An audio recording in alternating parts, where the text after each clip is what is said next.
tardes, gracias por su comparecencia. Le quería preguntar, varias cosas relacionadas tanto por su participación en Seresco como como su participación, su colaboración en toda la gestión de la formación. En primer lugar, le quería preguntar si sabía cuál era el porcentaje de volumen de negocio Seresco que venía relacionado con la formación derivada de financiación de las convocatorias estatal o autonómica. Si eso estaba cuantificado exactamente. ¿El caso de Seresco? Sí. Al 2%. ¿Y el resto de la formación era contratada con empresas o cursos con...? O sea, el 2% podía ser del volumen de negocio en lo que correspondía a formación. De lo que es la actividad de Seresco, la formación proveniente de fondos públicos supone, creo, y hablo de memoria, creo que no llega ni siquiera al 2% del volumen de actividad de Seresco. ¿Y eso se ha mantenido estable durante, no sé, desde 2010, 2011, 2012? No, históricamente, 2010, 2011, 2012, más o menos el volumen de actividad venía siendo ese y previamente el volumen de actividad, tanto con fondos públicos como con fondos privados, superaba esa cifra.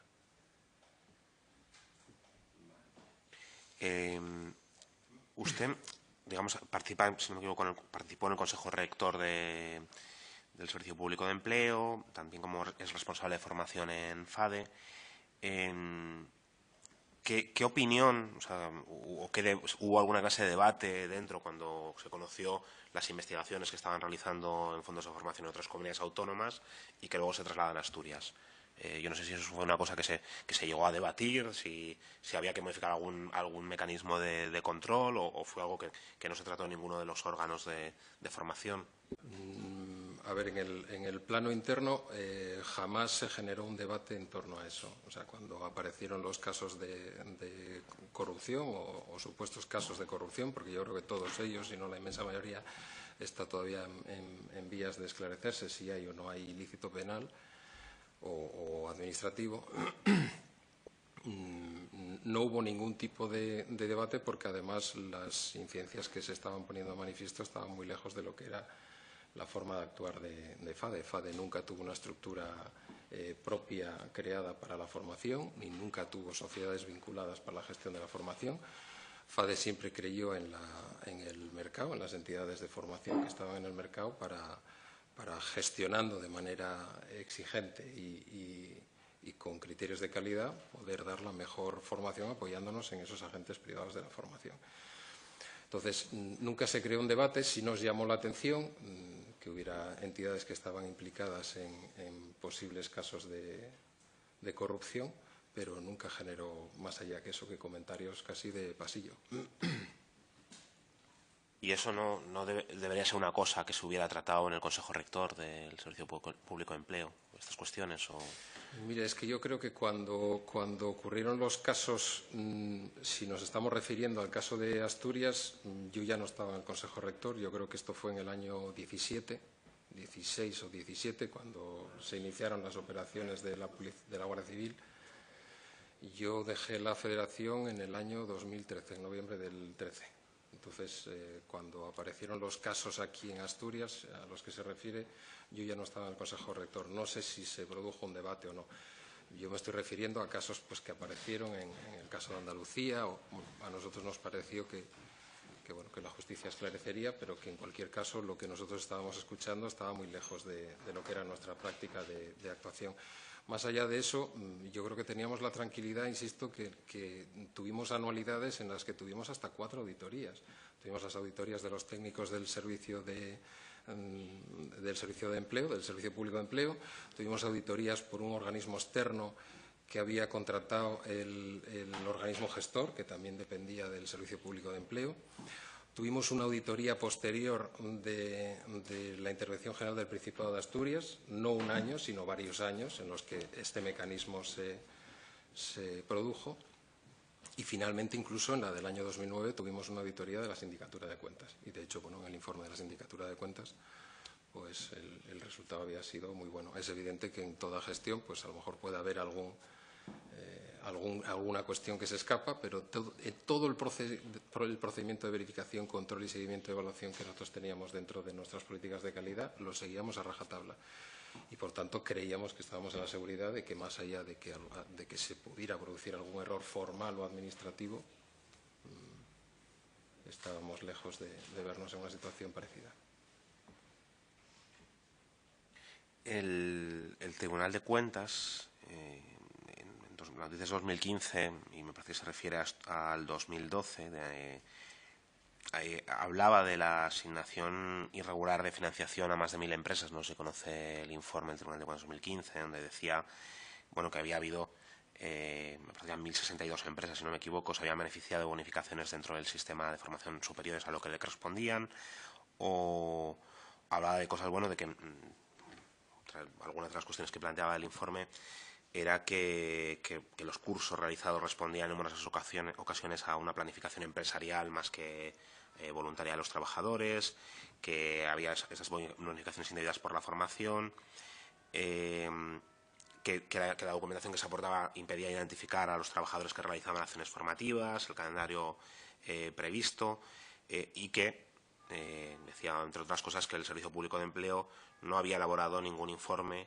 evaluando el impacto de la formación en el mantenimiento del empleo, en la mejora de la competitividad, en la eficacia, en la eficiencia de los recursos de los medios, ¿no?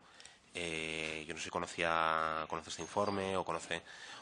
No conocía este informe, pero por lo que usted me está comentando, se trata de formación de demanda, que es una formación que depende de su seguimiento y control, en principio, salvo que en los últimos años yo creo que se llegó a algún acuerdo con las comunidades autónomas para que colaborase el Servicio Público de Empleo estatal en la comunidad autónoma. Es un tema que depende directamente de Fundae, la antigua Fundación Tripartita, y del Servicio Público de Empleo estatal. Ahí las comunidades autónomas, y por lo menos en el caso que a mí me ocupa, cuando tenía responsabilidades en FADE, estábamos lejos de poder ni siquiera hacer seguimiento de un tema que se seguía a través de los organismos nacionales, no autonómicos.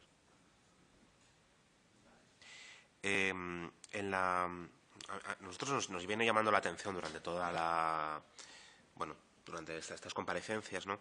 Que se explicita como uno de los indicadores de éxito de la formación los ratios de inserción, que en los tiempos de bonanza económica son positivos, pero que esos indicadores luego ya no sirven en los tiempos de recesión, ¿no? Entonces, nos llama, si son indicadores que solo valen cuando la economía va bien y no valen cuando va mal, ¿son adecuados esos indicadores? Tendríamos que buscar otros mecanismos que sirviesen para evaluar de alguna forma impacto, calidad de la formación, porque ¿en qué medida la formación podía funcionar porque la economía estaba funcionando y en qué medida aportaba un plus diferencial, ¿no? Eso, ¿cómo se podía evaluar? En cualquier caso, yo creo que el seguimiento de la inserción en la formación para desempleados, yo creo que hay que hacer ese seguimiento, lo hay que hacer en épocas buenas y en épocas malas.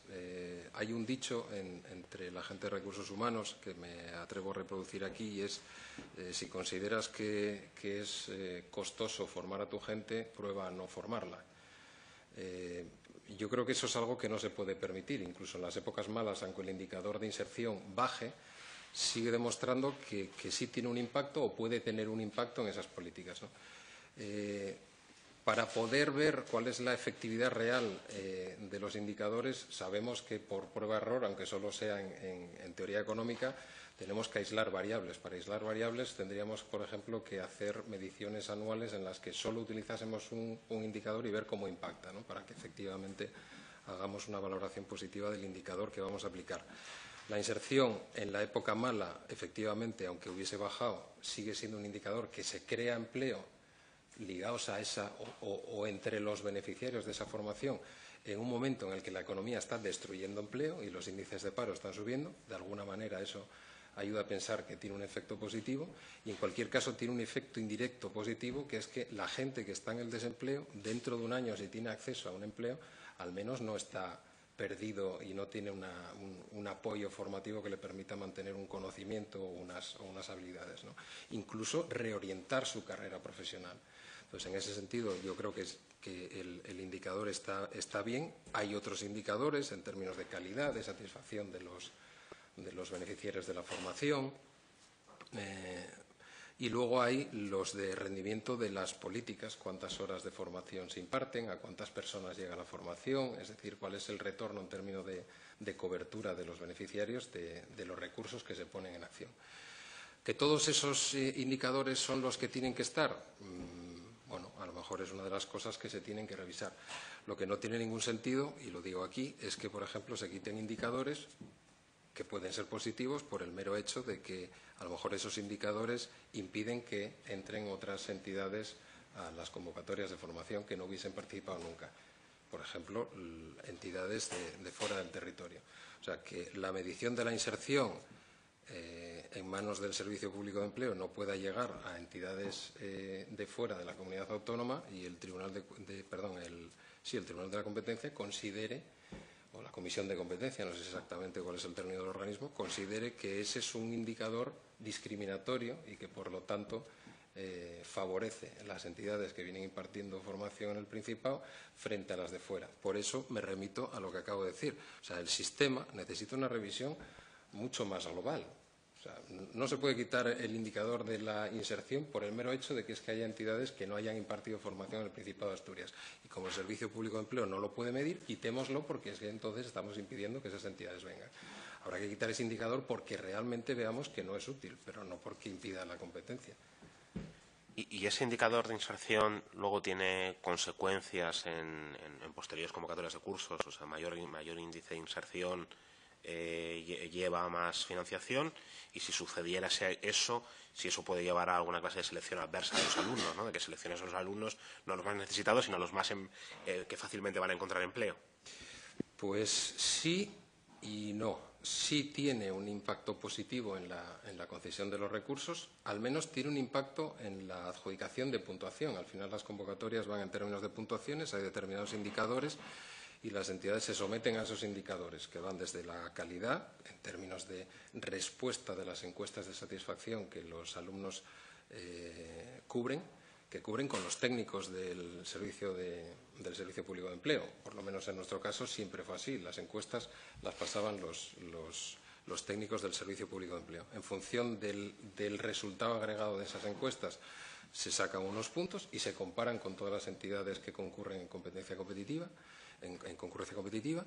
Está el tema de la inserción, está el tema de la gestión administrativa, y son los propios administrativos del Servicio Público de Empleo en las comisiones de evaluación que van a resolver los que evalúan cuál es la puntuación de la gestión administrativa de las entidades, y ahí salimos todos, están publicados. Y luego está el tema de inserción. A cada uno se le mide en función de la inserción que ha tenido en los cursos que impartió en la convocatoria anterior o convocatorias anteriores, que hay ocasiones en las que los datos de inserción de la convocatoria que acaba de terminar pues no están disponibles y se utilizan las series históricas anteriores, ¿no? A lo mejor 2 o 3 convocatorias previamente. Por lo tanto, sí pueden ayudar a tener acceso a más recursos, pero la segunda parte de la pregunta era si podía haber selección, o sea, que en vez de seleccionar a los alumnos que más necesitaban el curso, se seleccionase a los... Preveyendo que eso llegase a ocurrir, el proceso de selección dentro de las convocatorias establece claramente criterios de prelación. ¿Cuáles son los beneficiarios que tienen que entrar en primer lugar?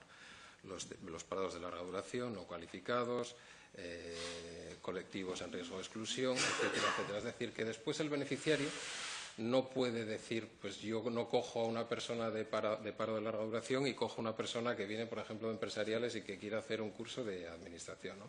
De alguna manera el sistema también fue adaptándose a esas circunstancias para evitar que se produjesen esas situaciones.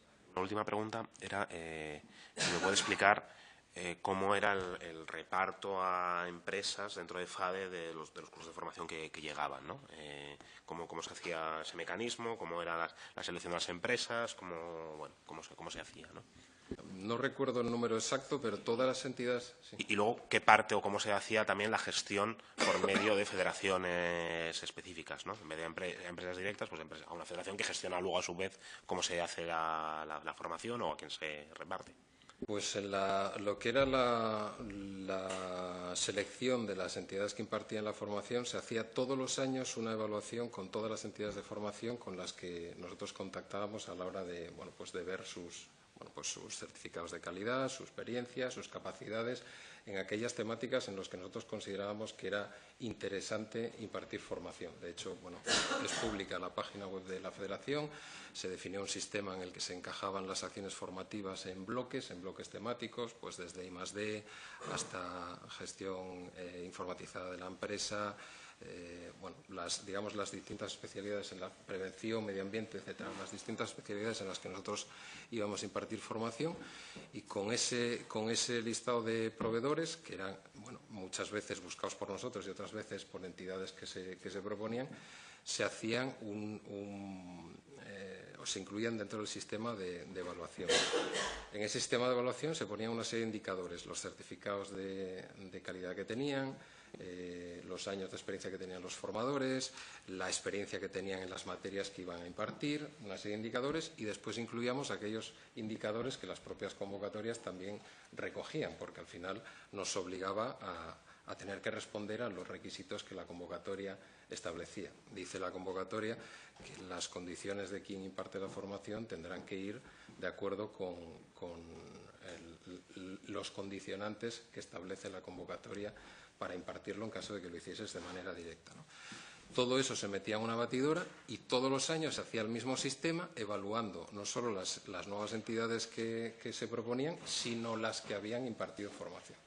Y en el caso de las asociaciones, lo que se hacía era una gestión transversal de la formación. Dentro de la comisión de formación se hacía un análisis previo de las convocatorias en el que se decía cuáles eran los requisitos de acceso, cuáles eran los requisitos que las asociaciones tenían que concurrir. No en vano nosotros les hacíamos beneficiarios, porque así lo recoge la Ley General de Subvenciones. Ellos podían ser beneficiarios, pero tienen que cumplir las condiciones para serlo, etcétera, etcétera, ¿no? Y se les hacía un acompañamiento en toda la gestión posterior de la formación. Básicamente era una gestión, pues en algunos casos, de hasta 41 asociaciones empresariales. Algunas con más volumen de actividad, otros con menos volumen de actividad, otros con más capacidad y otros con menos. Y todos esos variables se tenían en cuenta.